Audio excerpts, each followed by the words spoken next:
Hello, and welcome back to another lesson in economics with our school closure. In some respects, it seems like it's been forever ago that I saw you, and it's just been a month. And on another side, it seems like this month has gone really fast. We are down to our last 3 weeks in economics, and so we are going to start a new unit. First, I want to really praise you for the work that you've done regarding international trade. I was very impressed with your work on the arguments of free trade and protectionism. If you looked at other students' videos, you would notice that we brought up all of the things that I would want you to bring up for arguments for both sides online that I would want you to bring up if we had a discussion live in the classroom. So well done.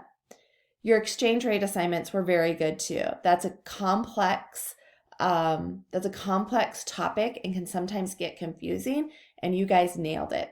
What I really wanted you to see was that there are advantages and disadvantages to having both a strong and weak currency. Oftentimes we think, oh, we want a strong currency. We want that currency to appreciate. But if we want to attract foreign consumers, then a weak dollar is to our advantage. So I wanted you to be able to see that. But ultimately, we know that what happens with other countries impacts us and it impacts them as well. Your presentations were phenomenal. I got a variety of countries submitted, which I was really excited about, and I found them super interesting. What I wanted you to see from doing that is that our economic concepts are universal. The way that these economies are responding is very similar to what the United States is doing. Our government is trying to pull out every possible policy and trick that they might have to stimulate our economy again. There are concerns that we will hit a global recession, if not depression, and no country wants that to happen. And so you've seen them respond very similarly. It was interesting, those countries that are ahead of us, that they've started to open up their economies, and those that are behind us haven't quite yet. So thank you for submitting those, and thank you for the hard work that you've done with that. I'm very, very proud of you. So on to our new unit now. Our next unit and our last unit for the semester is supply and demand. Supply and demand is what I would call the backbone of economics, and so it makes me sad that we're having to do this online. I really wish that we could do this in person. But it is important, and I'm very glad that we have the opportunity to still discuss new content so that we can get to this. So the learning goal for this particular unit is that I want you to be able to explain how markets determine prices and allocate goods and services. If you can define demand and the law of demand, you can define supply and the law of supply and equilibrium, you will be well on your way to understanding how markets determine prices and allocate goods and services. Just as a reminder that markets are any arrangement that lets buyers and sellers arrange things. So Adam Smith reminded us that that invisible hand of supply and demand is what drives the markets. So we can use this concept to illustrate any market. We can use it to illustrate microeconomics as well as macro, how I would respond as an individual, as well as collectively how consumers might respond, or even the government. So first, let's start with the law of demand. The law of demand measures how much of a good people are willing and able to buy. It is critical that we have in that definition both willing and able.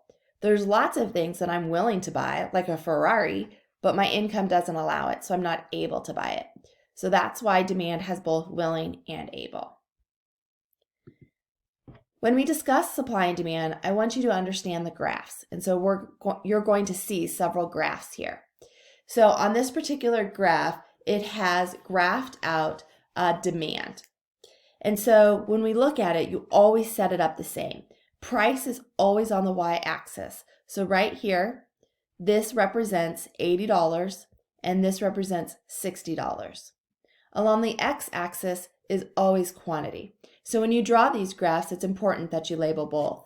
So we have 300 and we have 500. So what this is saying is if a can, in this particular case, it's a can, if a can costs $80, then 300 consumers will demand it. So the quantity demanded is 300 at $80. At $60, 500 consumers will demand it. So the quantity demanded at $60 is 500. So that is why we say that the demand curve slopes down to the dirt. It's important to label both of your curves because pretty soon we'll have both demand and supply on the same graph. And so right here, notice that demand curve is labeled on that right-hand side. You set up the demand curve using typically a demand schedule. So again, this is another way that you can determine that the demand curve slopes down. You notice that at $5, 10 people will demand, in this particular case, it's the market for milk. We'll have 10 people demand it. At $4, 20 people. $3, $30, $2.50, and $1.80. So when we put that over here on the demand curve and we start to draw it out, these little yellow dots, those represent the things in our demand curve. So notice $5, 10. $1, there's 80. And then we connect our dots is what happens here. And that's how you get the demand curve. All right, so next is the law of demand. So there is an inverse relationship between price and quantity demanded. So what does that mean if we say inverse? Inverse really could mean opposite. So what we're saying is as price goes up, the quantity demanded goes down. And the opposite is true. As price goes down, quantity demanded goes up. So I'm going to pull this away now. And I'm going to show you there is the law of demand. As price increases, the quantity demanded decreases, and as price decreases, the quantity demanded increases. So what does that mean for milk drinkers? Well, what it means is when the price for milk goes down, the quantity consumers drink will go up. All right, here's a question posed to you. If the price of swimsuits goes down, what will happen to the quantity demanded? I hope that you responded that the quantity demanded will increase because swimsuits just got cheaper. Okay, let's move now to supply. Supply measures how much of a good producers, so this is the people that make them, producers are willing and able to produce. So again, gosh, wouldn't our grocery stores love to produce more toilet paper right now? But they're just not able to produce it. We have a shortage. And so that's why this definition is also important to have both willing and able in the definition. Supply curves slope high to the sky. So remember we said demand curves are down to the dirt, all those D's, whereas supply curves slope high to the sky, all of those S's. So in this particular graph that we have shown here, it shows that if the price is $5, then 5 items will be supplied.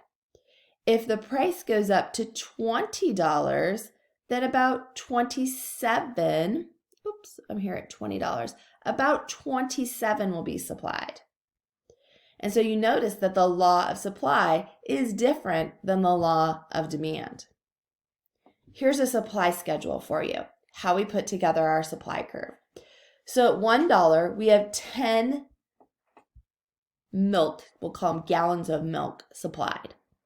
At $2, we have 20 gallons of milk. 3 is 30, $4 is 40, and at $5, we have 50 gallons of milk supplied.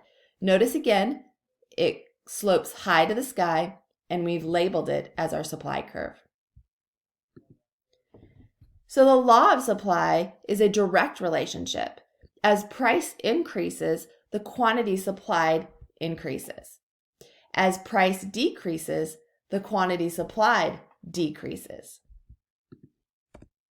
So I hope that you answered that this is the law of supply.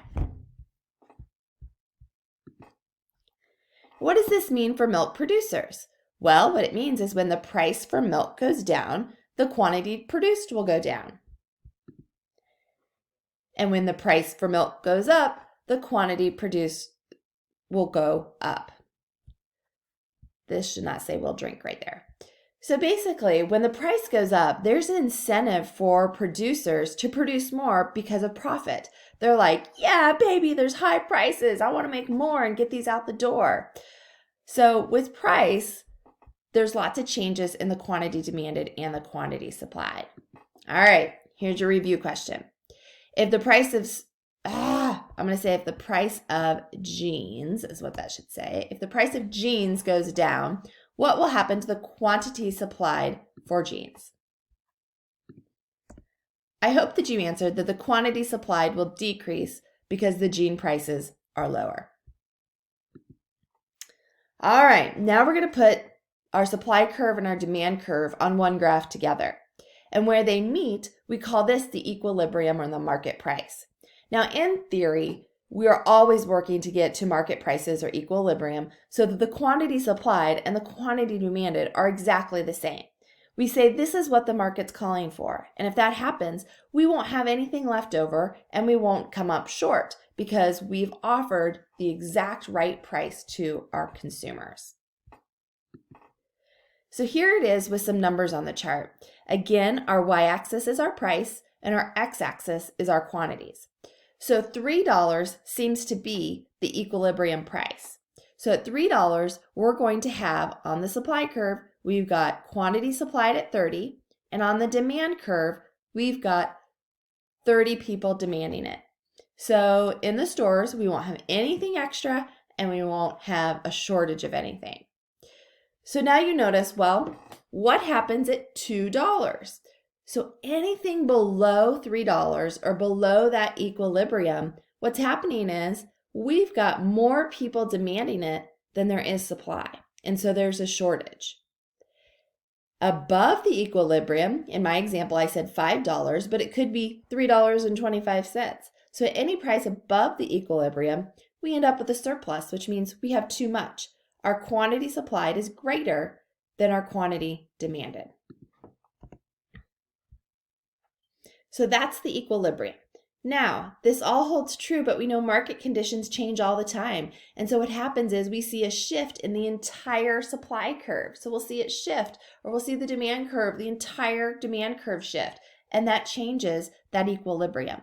So for this week, we're just going to talk about price changes, and in the weeks to come, we'll start to talk about what those shift changes do, which is exactly what we've seen with the demand shock for several different items. If we've seen demand, the entire line shift to the right or shift up, and that's what's caused an increase in price, especially at the grocery stores. So for right now, though, we're just talking about changes in price for this week.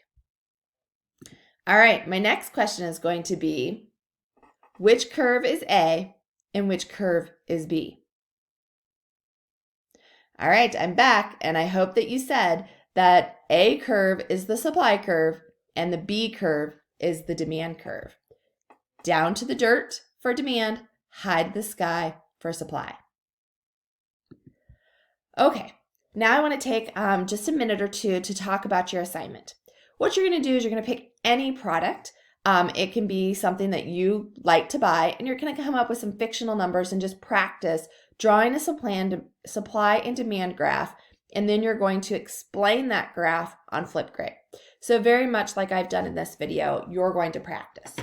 So I've started one here, and notice I labeled my market at the top where I did planners. I've got my x-axis of price, and I've got, my y-axis of price, and my x-axis of quantity. So what I would need to do is come up with some prices for my planner. So I might label my planner. I'm going to label it actually by $5 and say at $5, $10, $15, $20, $25, and $30. So I just labeled my prices right up and down here. And then I'm going to come up with some quantities too. So I'm going to do mine by 50 and say 50, 100, 150, 200, and so on. So I'm going to label these, and then I'm going to come up with just some fictitious data, so fictional data, okay? So I'm going to say, gosh, at $5, I think about 100 people will supply it.